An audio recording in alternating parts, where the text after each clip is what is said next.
Uzbekistan bukan hanya negeri dengan pemandangan eksotis dan bangunan berlapis sejarah. Lebih dari itu, tanah ini menyimpan nama-nama besar dalam khazanah keilmuan Islam. Salah satu yang paling termasyhur ialah Imam Al-Bukhari.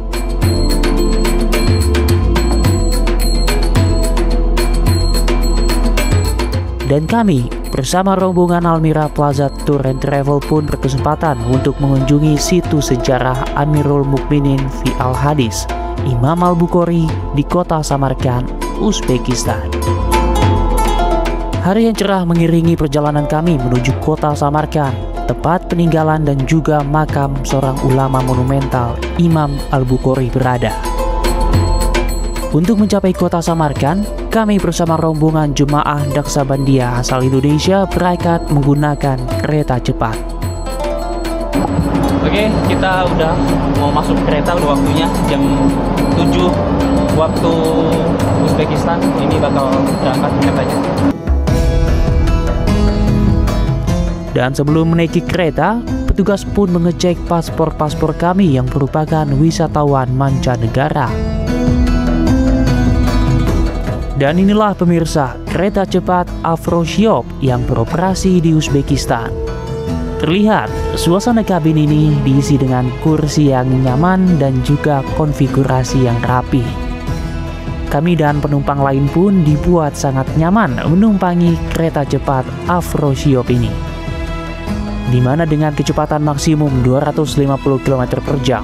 Perjalanan kami pun hanya ditempuh dalam waktu 2 jam dari kota Tashkent menuju kota Samarkand yang berjarak 300 km. Pemirsa, saat ini kami sudah berada di Samarkand, salah satu kota tertua dan terpenting di dunia. Dan dari sinilah kami akan menelusuri jejak seorang ulama monumental yang dikenal oleh seluruh umat Islam di dunia. Yang ini adalah Amirul Mukminin fi Al-Hadis, Imam Bukhari.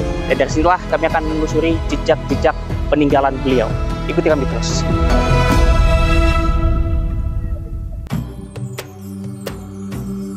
Penelusuran kami terhadap Imam Al-Bukhari kami mulai dengan mengunjungi Museum Memorial Imam Al-Bukhari. Pemirsa, ini adalah kami sudah memasuki area Museum Memorial Imam Bukhari, di mana memang museum ini pertama kali dibuka pada tahun 2001 dan ini terletak di kawasan area pemakaman Imam Al-Bukhari. Dan memang di museum ini pemirsa ini berfokus pada kehidupan, karya dan warisan dari kumpulan hadis yang dikumpulkan oleh Imam Al-Bukhari. Saya akan melihat ya dengan peninggalan-peninggalan yang beliau tinggalkan kepada umat Islam di dunia.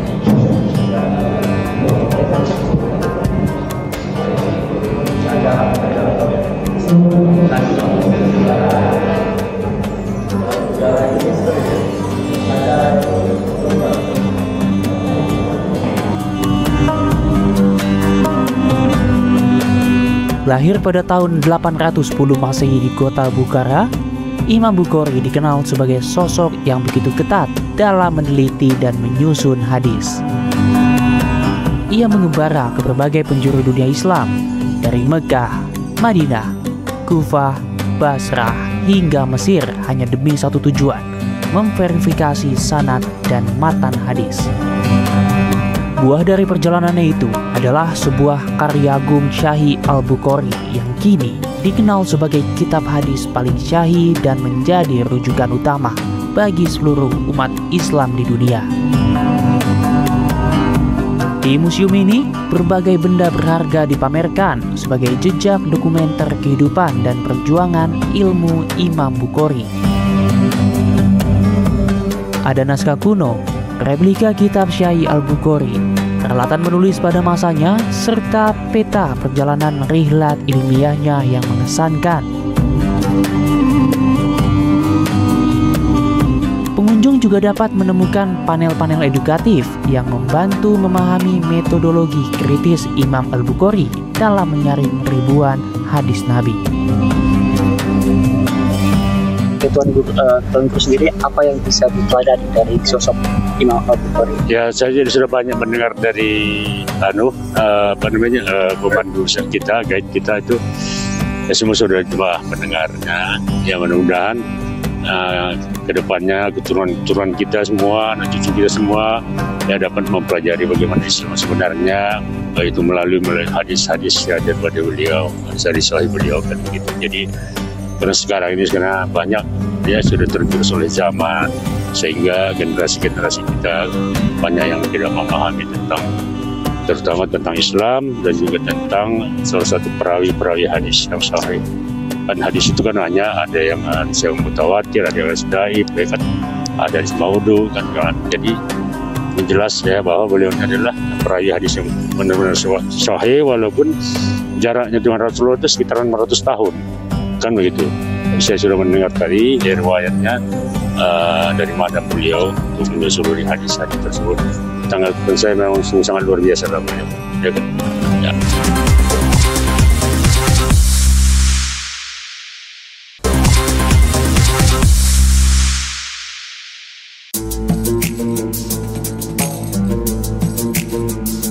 Tahun 870 Masehi di sebuah daerah Tedang bernama Kartang yang tak jauh dari kota Samarkand, seorang ulama besar penjaga hadis Nabi, Imam Al-Bukhari menghembuskan napas terakhirnya.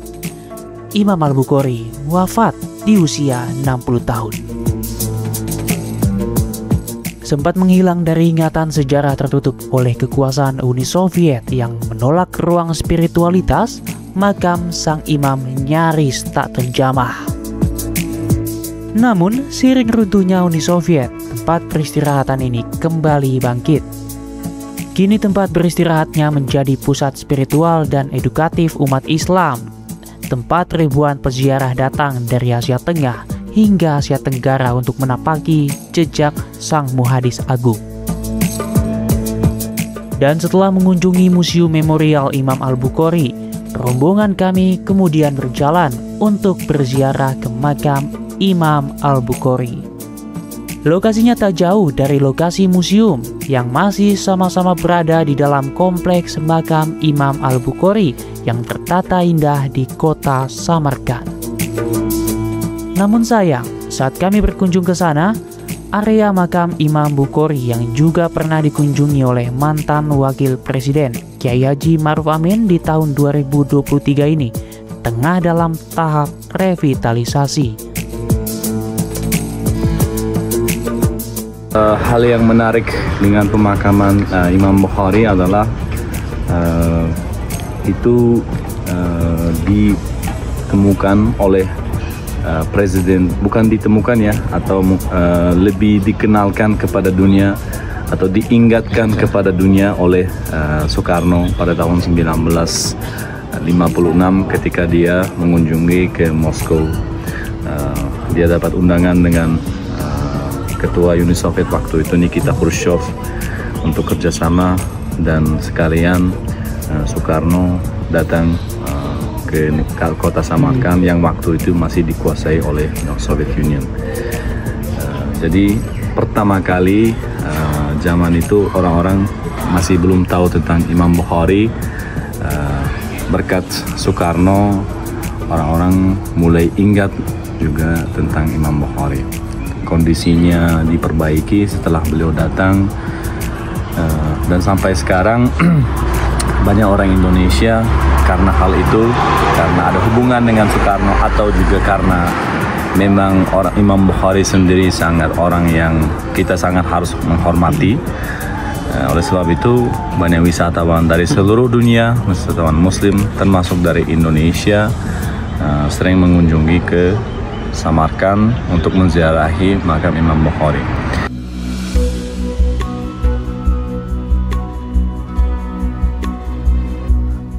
Beginilah pemirsa tampak dalam kompleks makam Imam Al-Bukhari pada saat mantan wakil presiden kala itu, Kyai Haji Ma'ruf Amin, mengunjungi situs bersejarah ini, di mana nuansa keagungan dan kesakralan cukup terasa. Di dalam sebuah ruangan sederhana yang didominasi warna putih, terbangun sebuah makam yang menjadi peristirahatan terakhir sang perawi hadis. Makamnya sendiri berbentuk persegi panjang dengan nisan berlapis batu pualam putih yang terletak di atas bata alam yang tersusun rapi. Pencahayaan yang terang dari lampu di langit-langit membuat setiap detail makam terlihat jelas. Dalam ingatan warga setempat, kunjungan tokoh-tokoh besar termasuk Wakil Presiden Ma'ruf Amin di tahun 2023 memang menjadi bagian penting dari catatan sejarah modern kompleks ini. Namun, sedikit yang menyadari bahwa jejak pembangunan ulang dan terbukanya kembali makam ini tak lepas dari peran seorang tokoh bangsa Indonesia, Presiden pertama Indonesia, Insinyur Soekarno. Diceritakan, pada tahun 1956 saat berkunjung ke Moskow atas undangan Uni Soviet, Presiden Soekarno menyempatkan diri datang ke kota Samarkand yang saat itu masih berada di bawah kekuasaan Uni Soviet. Dan kunjungan inilah yang membuka mata dunia tentang sosok Imam Al-Bukhari. Hal yang menarik dengan pemakaman Imam Bukhari adalah itu ditemukan oleh presiden, bukan ditemukan ya, atau lebih dikenalkan kepada dunia atau diingatkan kepada dunia oleh Soekarno pada tahun 1956 ketika dia mengunjungi ke Moskow. Dia dapat undangan dengan Ketua Uni Soviet waktu itu, Nikita Khrushchev, untuk kerjasama, dan sekalian Soekarno datang ke kota Samarkand yang waktu itu masih dikuasai oleh Soviet Union. Jadi pertama kali zaman itu orang-orang masih belum tahu tentang Imam Bukhari. Berkat Soekarno, orang-orang mulai ingat juga tentang Imam Bukhari.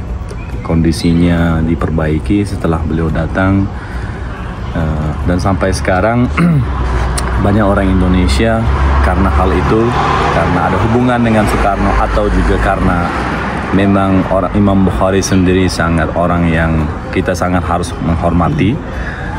Oleh sebab itu banyak wisatawan dari seluruh dunia, wisatawan Muslim termasuk dari Indonesia, sering mengunjungi ke Samarkand untuk menziarahi makam Imam Bukhari.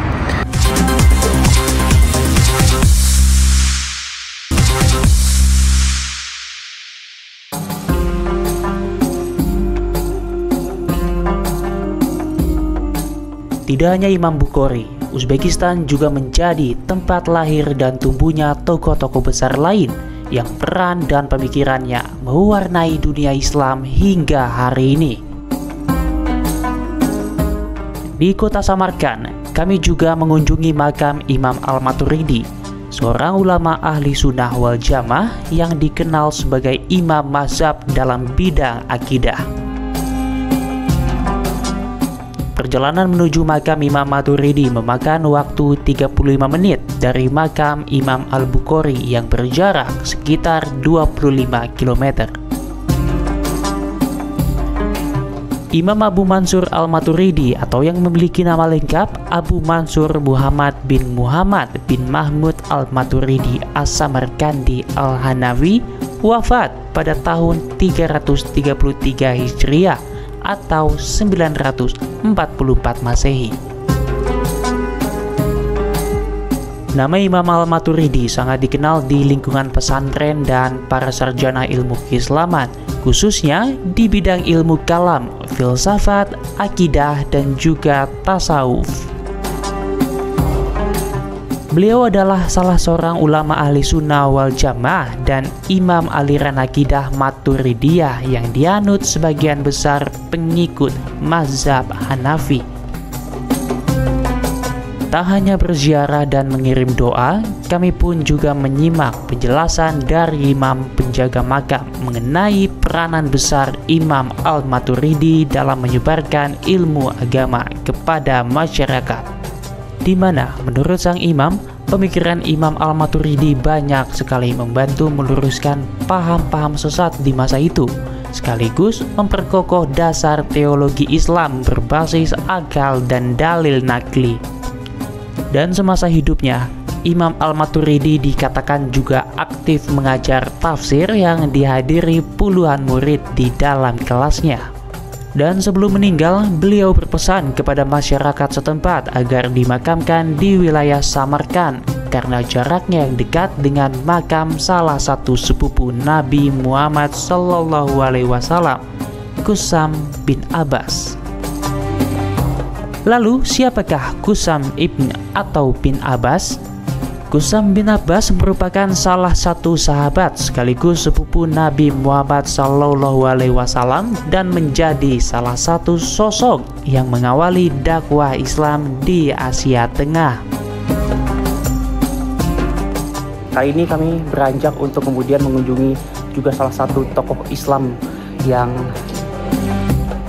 hidup pada masa zaman kepemimpinan Rasulullah SAW. Ia adalah Qusam ibnu Abbas, pemirsa. Dan saat ini saya sudah berada di depan makamnya, di mana tempat ini juga pernah dikunjungi oleh mantan Wakil Presiden Republik Indonesia pada tahun 2023 lalu oleh Ma'ruf Amin ketika beliau berkunjung ke Uzbekistan. Dan memang pemirsa, untuk Qusam ibnu Abbas sendiri memang juga kadang-kadang ini sosoknya sangat menyerupai baginda Nabi Muhammad SAW, dan itu juga dibuktikan oleh adanya plakat di depan makamnya.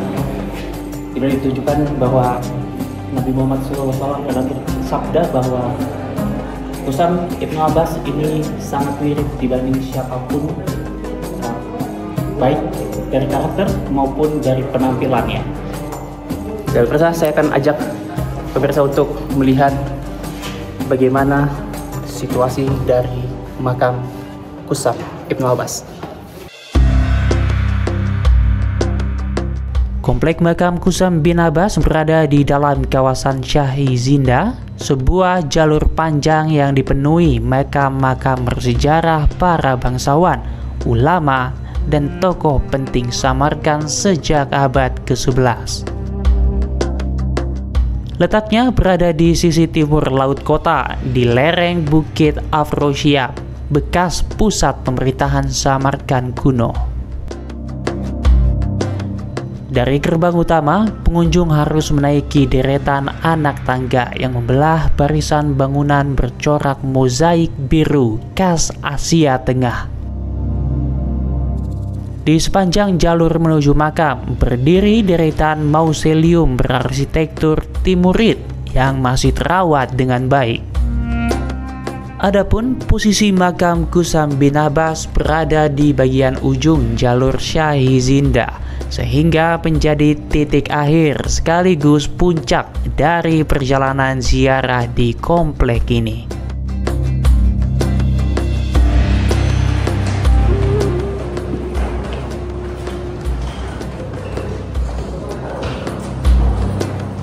Sebagian rombongan sudah mulai keluar dari makam Qusam ibnu Abbas. Dan saya sudah masuk, pemirsa.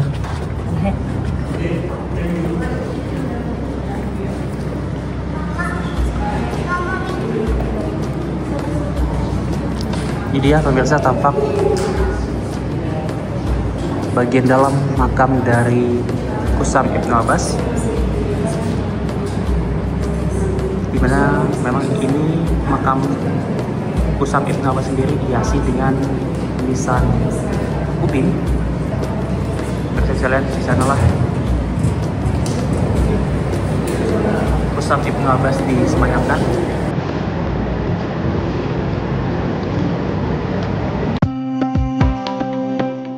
Komplek pemakaman Qusam bin Abbas sendiri terdiri dari adanya bangunan masjid, makam, dan juga tempat berdoa. Di sini terdapat struktur segi empat dengan kubah yang berdiri di atasnya.